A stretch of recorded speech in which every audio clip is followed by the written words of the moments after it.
So on Wednesday, Jerome Powell Fed decided not to cut rates.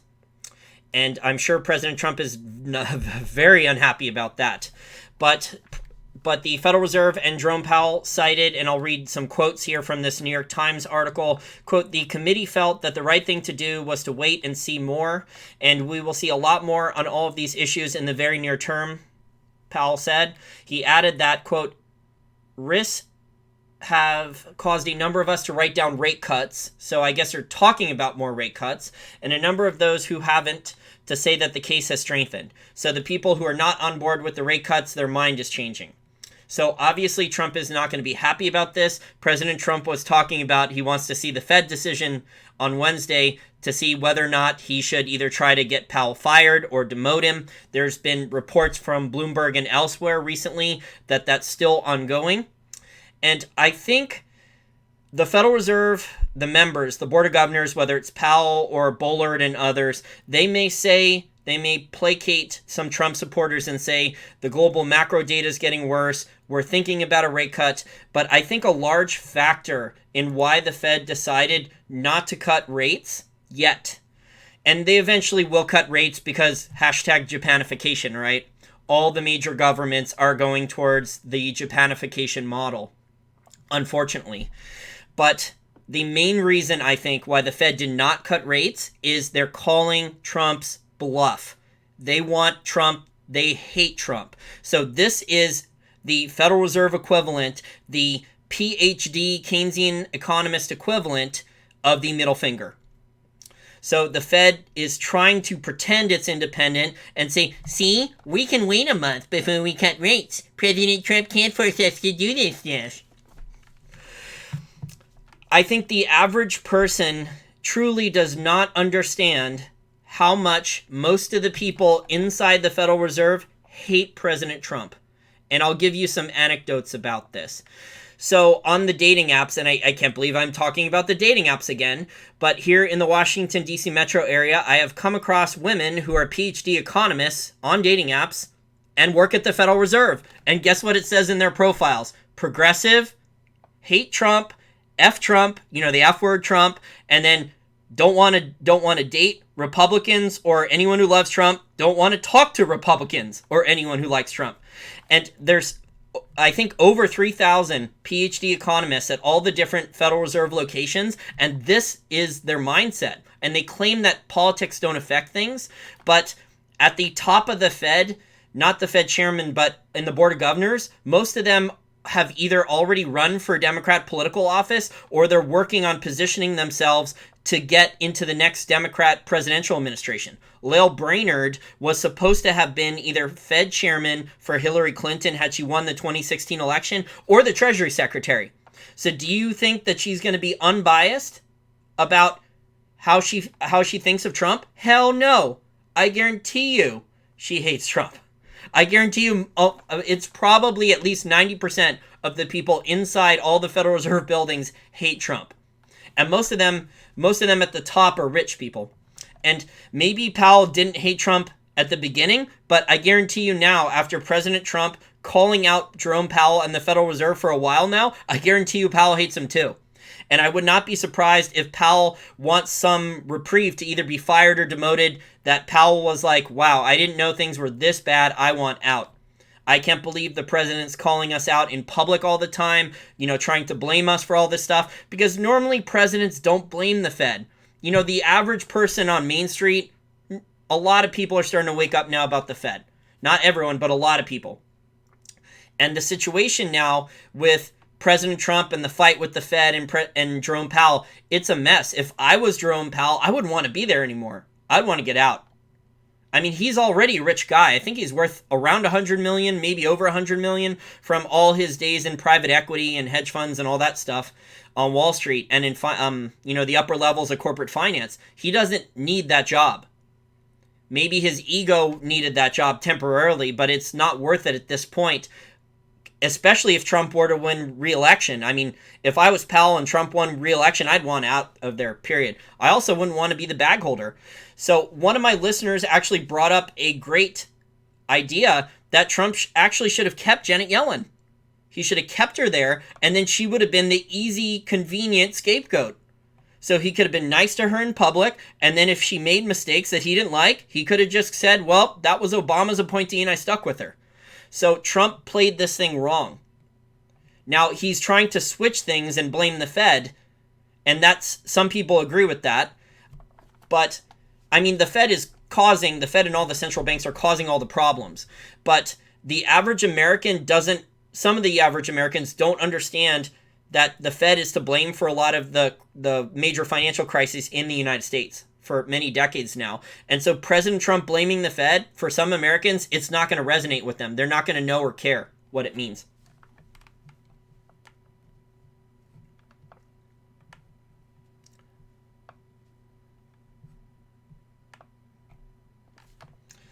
So I just wanted to do a short little video about that. Oh, I wanted to also talk about the markets and how they reacted. So the dollar index is below 97. It's a 96.88. What interested me more than the dollar index, though, is the 10-year bond. It is almost at 2%. It is down to 2.029%. So it dropped quite a bit. And the reason, I know I'm rambling, this is without notes, but one of the main reasons, even though the Fed did not cut rates, is they actually changed their models, their dot plot stuff, and their models now are actually predicting rate cuts, more rate cuts for 2020, so for next year. So the models, and I could attach a link to the article showing the models and the dot plots. The Fed likes to show these models and dot plot projections, and they changed the dot plot projection a little bit. So the median rate expectations did continue to slide. So the people at the Federal Reserve are expecting lower interest rates, maybe not necessarily big rate cuts in 2019, even though Trump wants them cut, but they're expecting them in 2020. And gold reacted a lot. Gold moved up quite a bit. Gold moved up from like 1360-ish to 1379 right now, so it's still moving. So the gold market is starting to react to the fact that the Fed will eventually cut rates. The dollar may get a little bit weaker. And, you know, the threat of Japanification. Along with maybe there's no date on when the QE program will officially start again. So, you know, they have to go through the rate cuts first, I would say.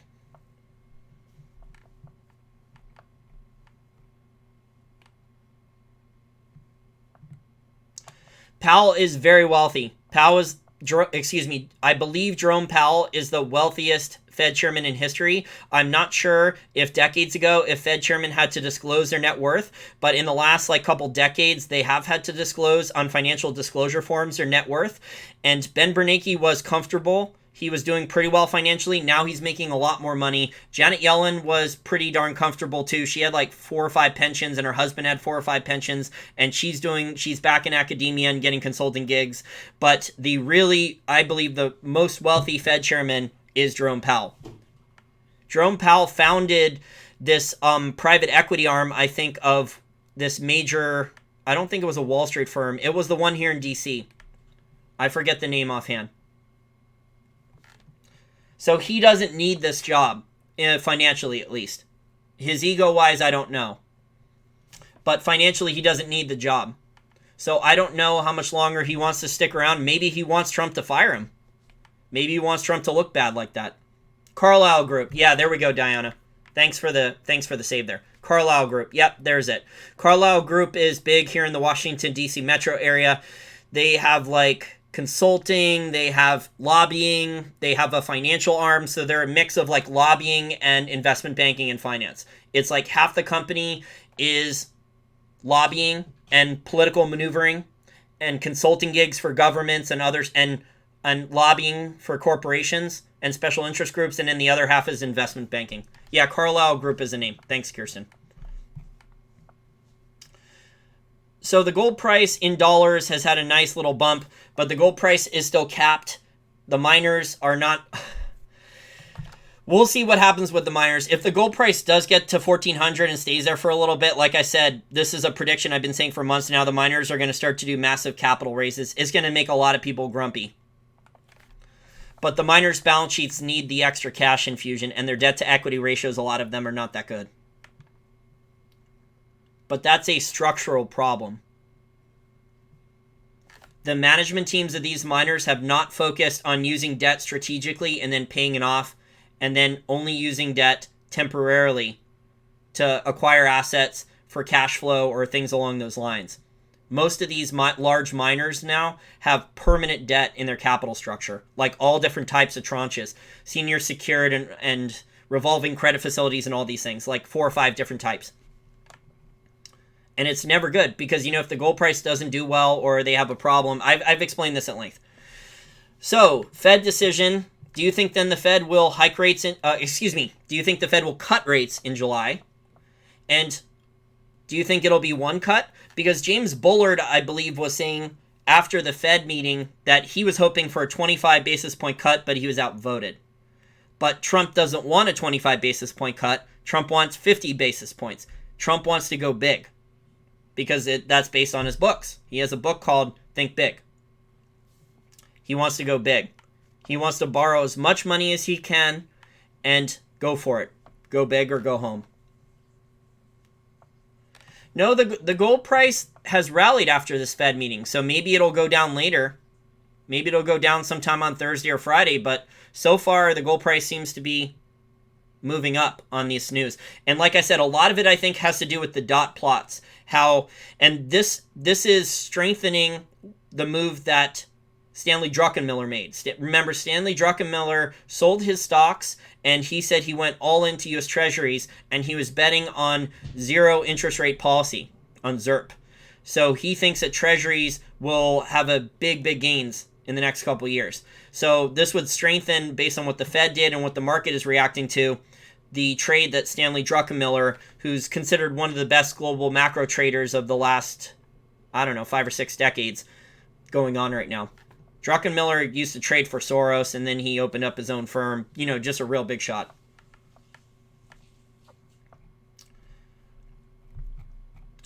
So comment if you think this is being done intentionally by Powell, if he actually wants out. If I was Jerome Powell, I would want out at this point. This is a bad situation. Things are only going to get worse in the U.S. economy. The data, the global macro data, the global economy data is just getting worse. So eventually, that's going to come back here to the U.S. And the U.S. economic data now is pretty bad, but it can get a lot worse.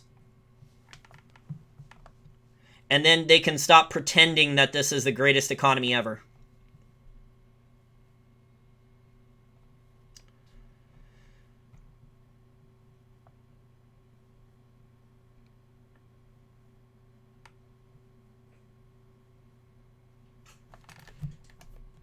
I'm not even sure how many Republicans are actually working at the Fed. They may even screen that at this point. There's very few. From what I've anecdotally from people who know people here who work at the DC Federal Reserve Building, almost all the ones that my friends know and that I've met, either online or in person, are all very hardcore Democrat. So I'm not even sure if they're willing to hire like a regular like neocon rhino Republican. I'm not sure if they are at this point. If Trump wanted QE, he would have got Bernanke. No, Bernanke. I don't know if Bernanke would have done QE right away. Bernanke probably would have delayed things. Trump can't force immediate QE. He can't force immediate rate cuts. He tried to bully the Fed and Jerome Powell out in public in social media and on interviews. He tried to do it, and he didn't get his rate cut yet. So we'll see if Trump actually, and I'm not sure if this would be unprecedented or not. I believe it would be unprecedented for Trump to actually fire a Fed chairman this early. I don't think it's been done before. So the mainstream media would just have a field day with it if that happened. Ryan says Republicans are obsessed with Trump. Not all Republicans. I can tell you most of the Republicans here in the Washington, D.C. metro area hate Trump. Publicly, they will support him on a good amount of things like the judges and the border wall and some of those other things. Privately, that's not what I've heard. about Trump. They hate him. A lot of Republicans privately hate Trump. Okay? They're jealous. They keep repeating that he's not a real conservative and they can't trust him. And they don't like his principles, that he's not full conservative principles. So they don't, I would say it's at least 50% of regular Republicans don't like him. Now, Trump has pulled, with his populist rhetoric, he has pulled a lot of Democrats and people that in 2016 were considering voting for Bernie Sanders. They either didn't vote in the 2016 election or they compromised because they hated Hillary Clinton and they voted for Trump. But I can tell you that in private, a lot of Republicans do not like Trump. They may like him on a few things, but overall they do not like him. And a lot of them hate him. Just some of the nasty stuff I've heard around here. Okay, well, I think I covered pretty much everything I wanted to cover in this short little video. Just give you guys an update. So the Fed did not cut rates, but the main thing is the dot plot, their model, and the voting looks like multiple Fed governors now expect rates to be a lot lower in 2020. So the market is reacting to a change in the formula for the dot plot. So we'll see what happens with gold. As someone who's invested in royalty and streaming companies at cash flow, I honestly don't care because more deals are going to get done and my companies are profitable. So I don't have to gamble or speculate that I'm in the wrong junior mining stock or a mining company with a bad balance sheet. I do have a couple speculations, but the majority of my money is not in that. The majority of my money is at companies that can make money at any gold or silver price.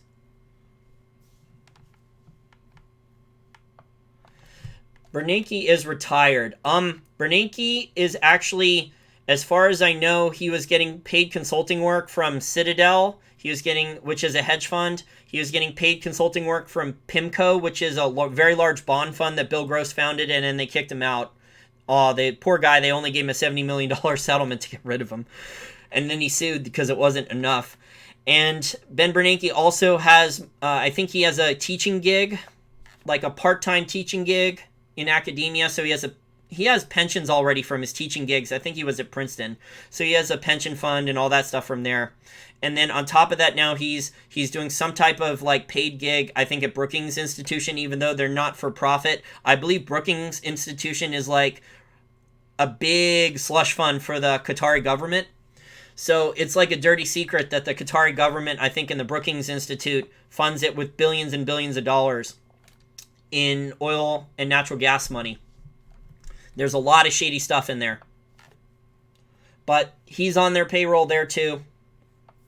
So he has money coming in, even though Ben Bernanke might be, quote, semi-retired. He's still, and then he has his book deal. I don't think his book sold that well, but I'm sure one of the publishers, kind of like James Comey and some of these other ridiculous books that are just pure propaganda, I'm sure Ben Bernanke was given a pretty nice advance to write a book about saving us, right? Yeah, saving, air quotes.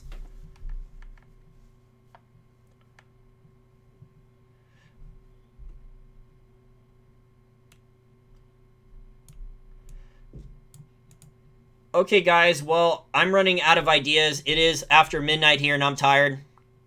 I'm surprised, considering I wasn't feeling too well after my workout at the gym. I was not feeling well all day, actually, that I was actually able to get this little show in. So, hopefully everyone's happy with this little update. I will attach links to the articles that I referenced, the New York Times article, and a few of the other ones, especially the one with the Fed dot plot, because it looks like the Fed is expecting quite a few, it looks like 2 rate cuts minimum in 2020. So the rate cuts are going to come, but they're being delayed. And President Trump, of course, is not happy about that. Yeah, Ben Bernanke charges an enormous speaking fee. Janet Yellen, I believe David Einhorn paid $250,000 cash for a dinner, private dinner, one-on-one with Bernanke. And he said after the dinner, he walked away and he was totally depressed and upset on Bernanke's answers to it. So David Einhorn paid big bucks for that. Janet Yellen also had like these hedge fund dinners, and it was like $250,000 a plate. It was an insane amount. So it was like catered, and Janet Yellen spoke, and I think Ben Bernanke might have been there, and Alan Greenspan might have been there. So they have, this is part of this insider club. But like I said on yesterday's live stream show, all these major central banks are trapped. So everyone's arguing in the short term about, will they cut rates? Will they not cut rates? Will they slow down their balance sheet, the reduction in the balance sheet? Will they stop it? It doesn't matter that much, okay? They're trapped. They're trapped. It's all Japanification. The European Union, Japan, of course, which has put the model out. They were the first ones doing it, the only ones doing it for a while. And now the U.S. The U.S. is on the Japanification path, except the U.S. is going to have worse stagflation and taxes. So it's going to be the worst of both worlds, unfortunately, with what is happening in Japan. The U.S. is going to be different than what is happening in Japan. There's going to be some similarities, but also a lot of differences. I think there's going to be more inflation and taxes. Although I hear from my listeners in Japan that taxes are quite high, and no one talks about that. So everyone have a nice rest of your evening, and if there are any more news stories or current events to talk about, I know I've been rambling a lot tonight. It is late, and I don't have notes, so I just rambled a bunch. But thanks for your time, and I'll speak to everyone again soon, and I will try to reach out to more people for some interviews in the near future. Okay, bye.